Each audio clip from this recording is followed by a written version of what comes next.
Hi guys, welcome back to my channel. My name is Carla and I hope that you're really having a great day and that you're staying safe at home. So for today's video I'm going to be painting with flowers and with fruit, so it's going to be quite fun. I'm going to be teaching you on how to create your own watercolors, and it's also going to be the first time for me that I'm going to be doing that, so we're going to be learning together. And yes, a quick reminder before we start the video, I have an Instagram account in which I always upload the final photographs of the drawings and the paintings.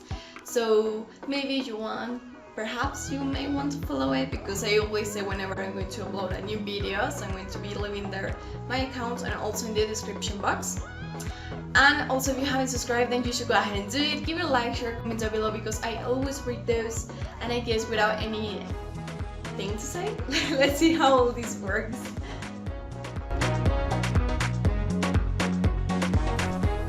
So right now I'm just going to be showing you this kind of little montage that I created, so you're able to follow me towards my journey to find the things that I need, such as berries and flowers and stuff. Later on I will be telling you, so just enjoy this part.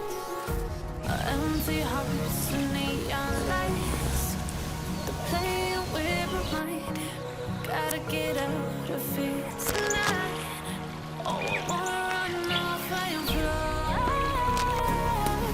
And I'll tell myself it's fine to be. So I managed to bring an apple from my little trip.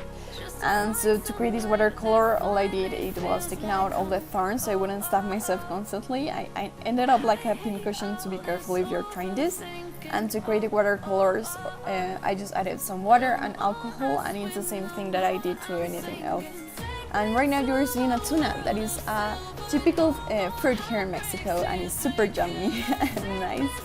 And I also managed to bring some garambullos and some flowers, and I also created like another gorgeous range of colors from them. So for this drawing and painting, I decided to create like this kind of dragon, like dead dragon, bony dragon, I don't know how to call it, but it was something that I wanted to create for a long time, and I decided why not now. So I'm just working out with the sizes right now, the shapes as you already know, and working on it till I get something that I like. And you're going to see some flies in this video, and I'm so sorry, it's because I was creating all of this with an open door, because, well, everything smells a little bit strong, so I needed some ventilation. And yeah, I'm just working on it till I get something that I like. So to create this drawing, I took some inspiration from different pictures that I found on the internet and also in Pinterest. So I will be linking down there the original photographs, so you can go ahead and give them so much love to those creators, because they were just amazing. The artwork is just precious.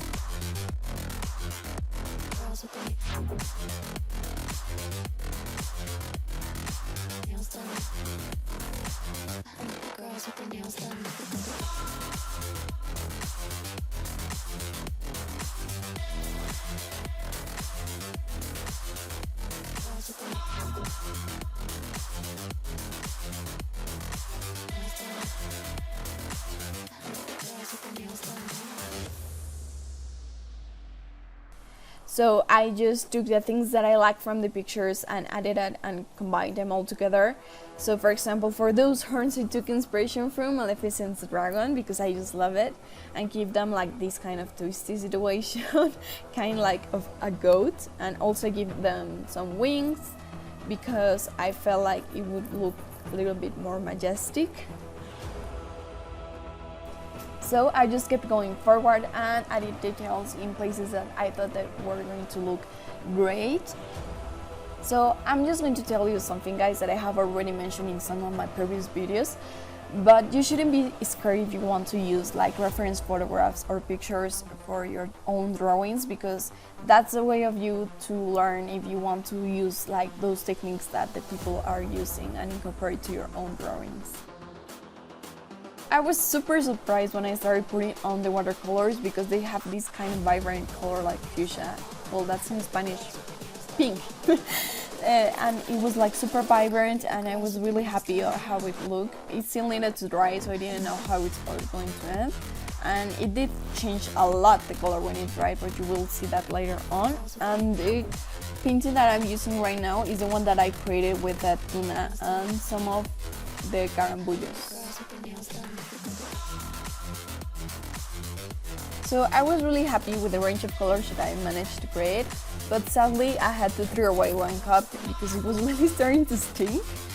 Obviously I wasn't able to create all of these in one day because I needed to like let the painting to dry, and so I had to throw away the yellow cup because it really, like, the fumes were getting into me and I got sick because of the smell.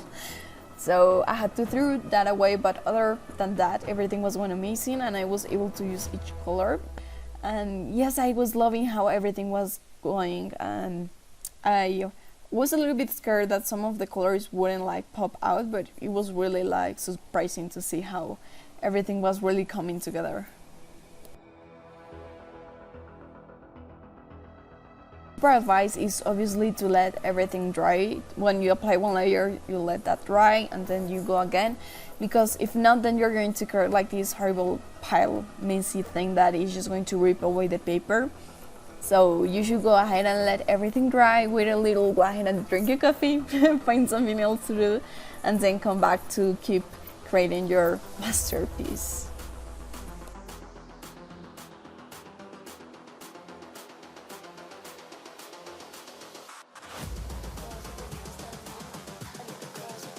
For the back of the dragon, I decided to create like this kind of scaly armor, just for like kind of a neck.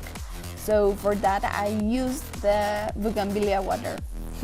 That's why it looks a little bit like a tone lower than the tuna, because it's like softer and I really like how that looked.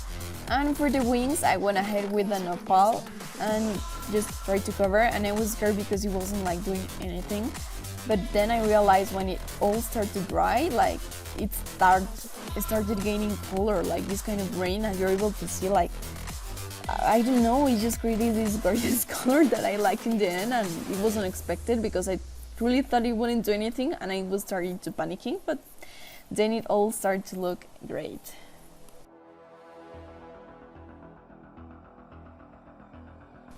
So if you want to create your own watercolors, I recommend to you that you don't rip like all the flowers that you found on your way. I did rip away some flowers, the ones that I found that they were like this kind of infestation because there was literally a whole bunch everywhere. So I just took some of them, not all of them, and used them. But it's really better if you pick up the ones that have already fallen from the trees, because they're going to serve anyways. For example, the bougainvilleas, I picked them up for the floor because they were already like have fallen, so they didn't have like any use, so I used them. And yeah, you're going to find like this whole range of different colors, and that's why it's really pretty, because you can make art with anything, and that's one of the things that I always try to show you guys, that you can create art with anything. So also, as you can see, I forgot to mention that everything I let like the whole painting to dry in the night, and when I came back the colors were like super, like that fuchsia that I mentioned from before. Now it looks like kind of brown but still pinkish. So I was actually like kind of intrigued of what happened overnight, but I actually liked. And then I also created this other tuna watercolor, and this actually created another range of colors. So because of the maturity of the fruits, it's going to look different, but I actually like this one because it was like this more subtle pink, and it stayed actually like this, like even when it all dried up.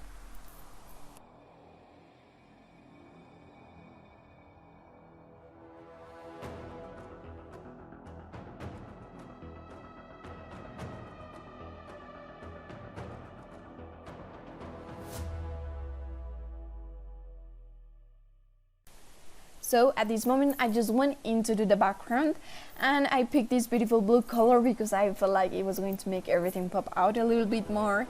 And yes, this is not, it wasn't created from any flower or fruit, because I did found some blue flowers, but I really didn't want to rip them off the ground because there weren't like a whole bunch, and I didn't feel like it was the correct thing to do, because I wanted to like let everything grow. As I have told you before, I only pick out the flowers that I knew that they were a whole bunch and they were going to be able to grow again. So for this one I just used normal watercolors. It's kind of cheating, but it's because I didn't really want to rip off the flowers. And then I just went in with the markers and to give like this outline to the dragon so everything would pop out even more. And yeah, I really like how the markers did their thing and make everything like really pop out more, because the colors were getting a little bit lost, but with the outlines it made everything so much better.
And so these are the ending results, and I'm like super happy with everything.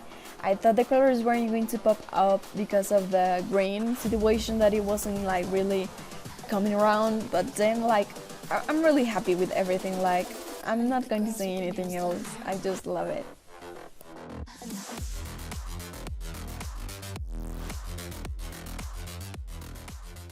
So just like I mentioned a previous seconds ago, I'm super happy with the ending results, and I hope that you are too. And I hope that I was able to show you that you can create art out of anything, literally. Today we made art out of flowers and out of fruit, so you don't really need anything expensive, and that's one of the things that I always try to show you guys. And as another quick reminder, as always, if you haven't subscribed, then you should go ahead and do it. Give it a like, share, comment down below if you want me to create something. I don't know, you can tell me ideas for further videos. If you only want to say hello, then do it. And yeah, I guess that without anything else to say, I love you all. Bye. See you in the next video.